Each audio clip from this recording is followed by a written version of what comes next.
Today we're doing part 2 of the electric dirt bike project. Today we finally get to start working on building the frame for this thing. Now, most of this aluminum that I have is from the scrapyard. I do have a lot of 1/8 of an inch, as well as 1/4 inch and some 3/16. I am going to be trying to use mostly thinner material because I don't want to make this thing super heavy, but I do need to make it somewhat strong, so therefore it can withstand this kind of stuff that you do with a dirt bike.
Okay, I have been doing some research on research that I should have done before even starting this project. Research I should have done before even buying this stupid thing.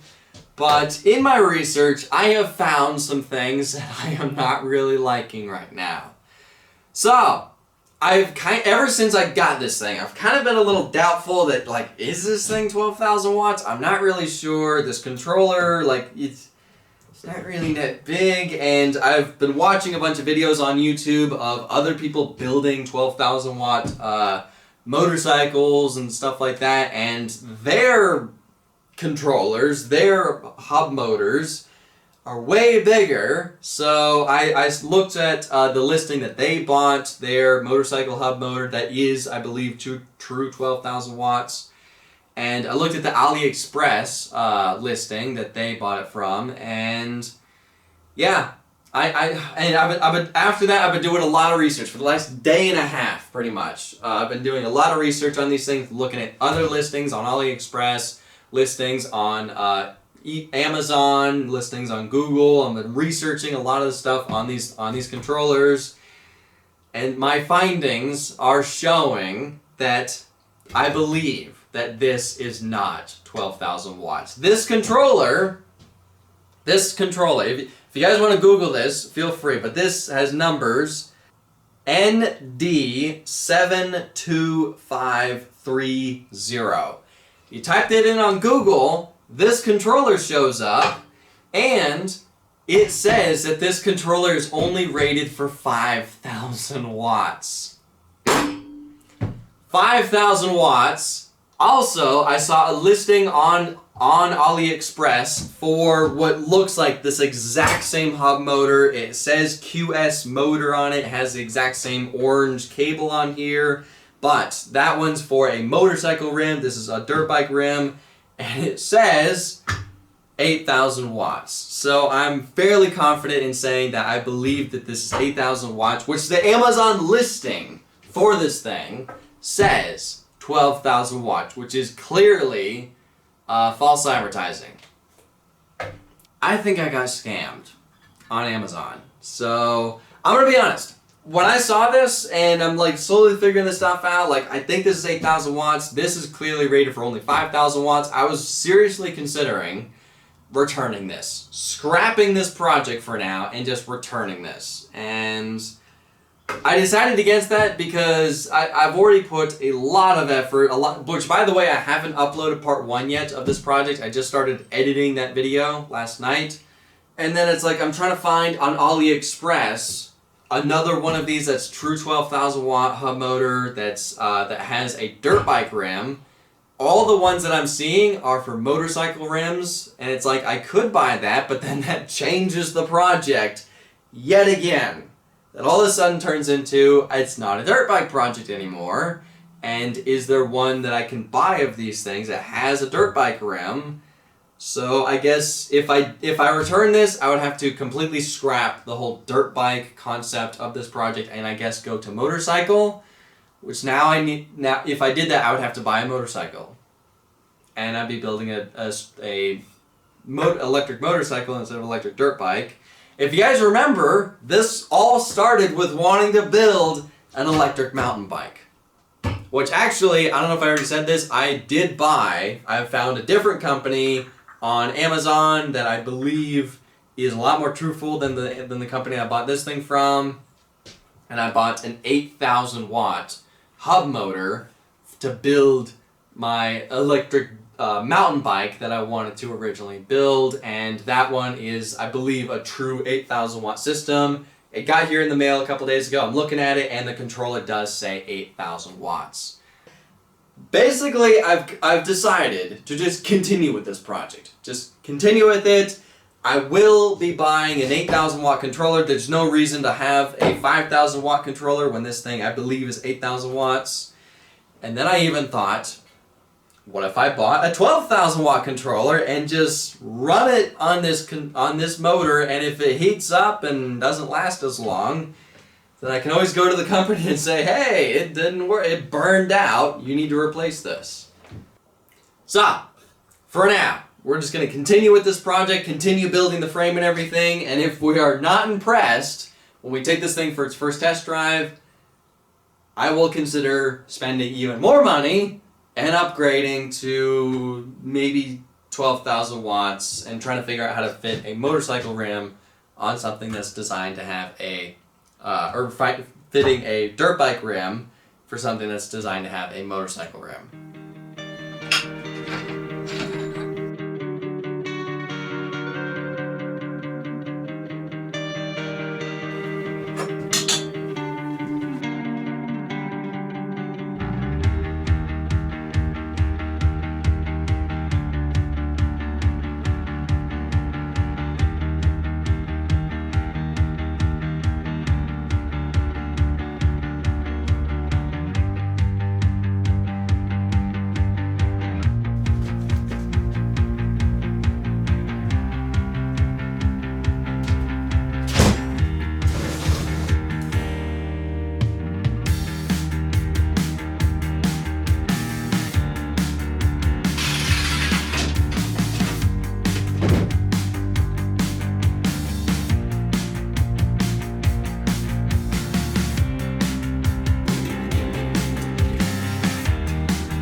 I just wanted to make sure that none of these mounts have moved before I tack this thing into place. And it doesn't look like anything's moved.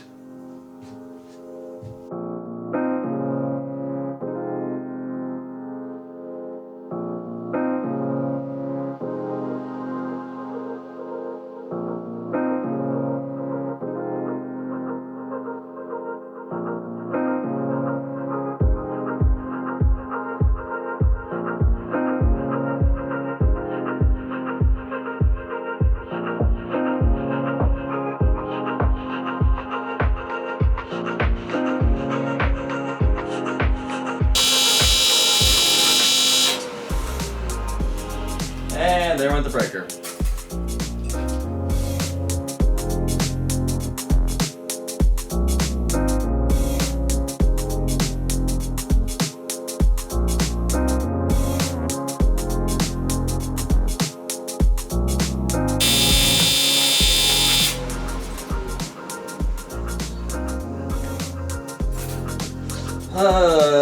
This is gonna be a challenge. This is gonna be a challenge.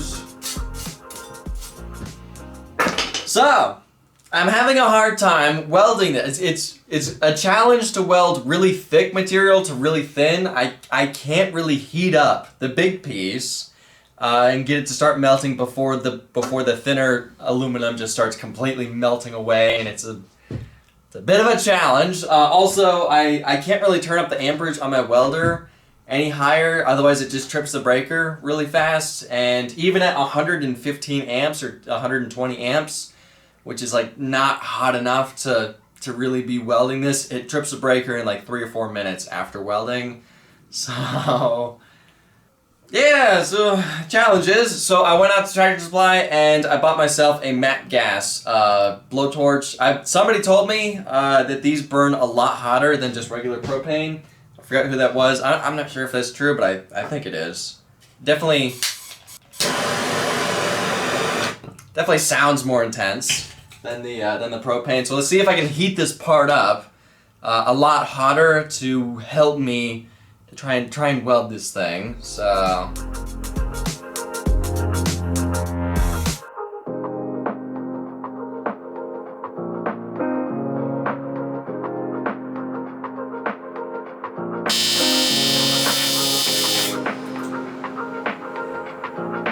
yep. So the problem is, the welder I have, it works great. It's plugged into just a normal 110 wall outlet. So anytime I turn up the amperage to something that's like high enough to be able to weld something like this, it just trips the breaker.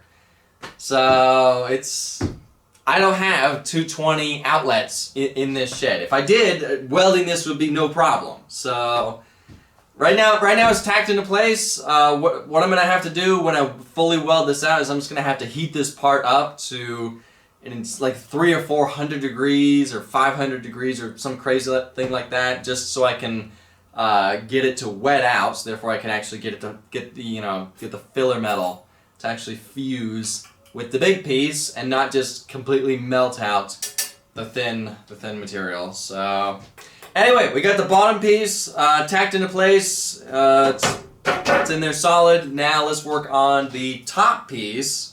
Then we can start working on the side panels.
Alright, this frame is definitely going to be really big. There's a lot of room in this thing, but if we ever want to upgrade later on down the road, because I am kind of considering just buying a 12,000 watt controller for this and just putting it on here, still using this battery we have, still using the motor we have, and just seeing if that motor can withstand the 12,000 watts. So I actually looked up on AliExpress and looked up the dimensions of one of those controllers, and this is how big they are, and this is how tall they are. So these things are not small. So therefore, I wanted to make a frame that we can fit the battery and fit the controller, and it's gonna be a real tight fit. I had to make this. This makes it to where the controller, I can kind of fit the corner of it just a little bit higher in the frame. It also perfectly matches the contour of the gas tank on here. So when I put the seat on here, it's going to be a perfect smooth transition between the frame and the seat, and it's going to look all nice. And this is 2 inches lower. It's about 1 3/4 to 2 inches lower than this, because I do want to have the seat just a little bit lower than what it was on the original dirt bike frame, because I want to be able to at least touch the ground on this frame. So anyway, let's tack this thing in place. This thing will heat it up.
Alright, it's now time to cut out the side panels for this thing. Now the top and bottom piece, this is 1/8 of an inch thick aluminum, and the side panel I'm going to be cutting out of 3/16 because I'm trying to make this thing as lightweight as possible, but I do need to make it strong. This is a dirt bike, so it needs to be able to withstand the kind of stuff you do with a dirt bike.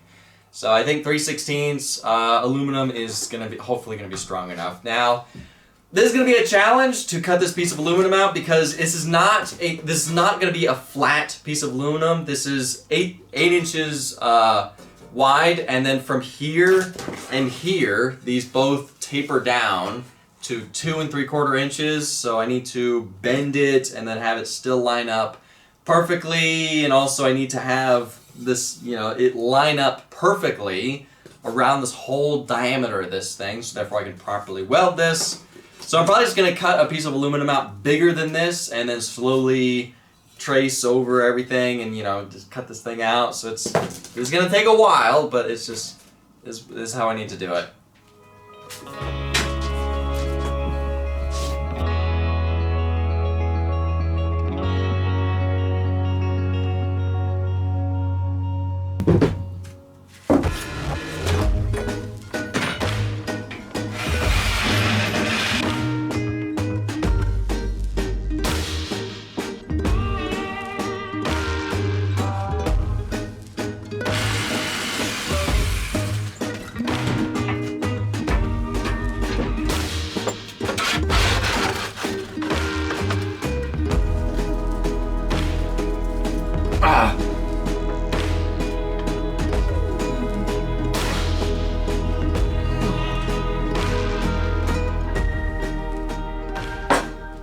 So I don't think I can bend this. I may have to score like half the material just so I can bend it.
Alright, this piece of aluminum that I used just wasn't big enough to cover this entire thing. It was just that much too small.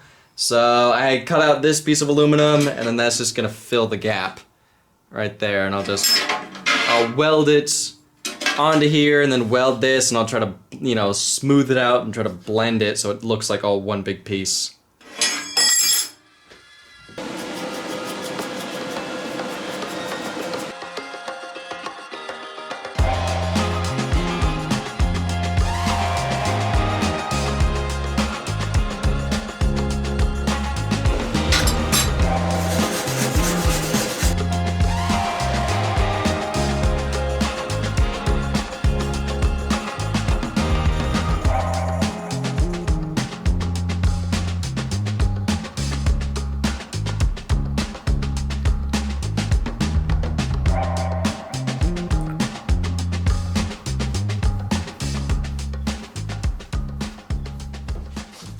Alright, the frame is slowly coming together. It's definitely very large. I know it looks really big, but it's pretty much almost the same size as the dirt bike frame, and I think that once this thing's assembled, it won't look as large, but this is just, to me, it looks massive. But I wanted to make, because the original plan was I wanted to make this part of the frame, I wanted to make it as small and compact as possible, have like just enough room to get the battery in here, you know, for weight, and I wanted this thing to kind of look small and everything, but plans have kind of changed with this thing because, like I said in the beginning of this project, I found out that the controller that this hub motor came with is only rated for 5,000 watts, and I'm very confident that that hub motor, it can do more than 5,000 watts. I believe it can do at least 8, if not 10, and maybe 12. So what I'm gonna do, if I have to buy a new controller anyways, I'm gonna buy a 12,000 watt controller, and apparently these controllers are highly tunable. You can tune like how many watts is on the output, the voltage and everything. You can tune how fast you want to go and all that kind of stuff. Apparently these things are tunable. So I'm gonna buy a 12,000 watt controller and just tune it for 8 or maybe 10. And just see how the thing handles, and maybe we can even tune it if we want to. We can tune it for 12, and just see if that motor can handle 12, see how hot the thing gets, because who knows? Maybe it's tuned for 12, maybe it can handle 12, maybe just the controller that the thing came with was rated for 5, and it can actually do 12. So I'm just going to buy a 12,000 watt controller, put it in here, and we can tune it for whatever we want. And I looked up the size of a 12,000 watt controller, and it's pretty big. It's also this thick. So I wanted to make sure the battery that's supposed to get here for this project in the controller will fit inside of here and have plenty of room. It's going to be a little bit of a tight fit, but I believe I can fit everything in here. That's why it's so big and everything. So now actually, I reached out to the company that I bought this thing from Amazon, and I asked them, I said, look, I looked up the controller that came with this kit, and the controller is only rated for 5,000 watts, question mark. I thought this thing was a 12,000 watt kit, question mark, and I sent that to him. That was 3 days ago. He hasn't responded, so well, I'm going to give him another couple days, and worst case, I do have his number, so I could call and just say, hey, what's up with this thing? Why is it only rated for 5? Why is the controller only a 5,000 watt controller? I thought this was a 12,000 watt kit, and just see what he says. But the fact that he's not answering my original question, that kind of tells you something with this kind of stuff, so who knows? But I'm very confident that that hub motor can at least do 8,000 watts, because it's pretty much the same size, and it even has thicker power cables than the 8,000 watt hub motor that I got a couple weeks ago in the mail. I'm looking at them. They're pretty much, that one's actually bigger and heavier, and it actually has thicker power cables. So I'm pretty sure it can at least maybe do 10, maybe 12. Who knows? We're gonna find out, I guess. So anyway, guess that's it for this video. Next video of this project, we get to just continue working on the frame and everything, and hopefully try to weld this thing together, and all that kind of stuff. But for now, I gotta end this video here. Thank y'all for watching. I'll see ya in the next video.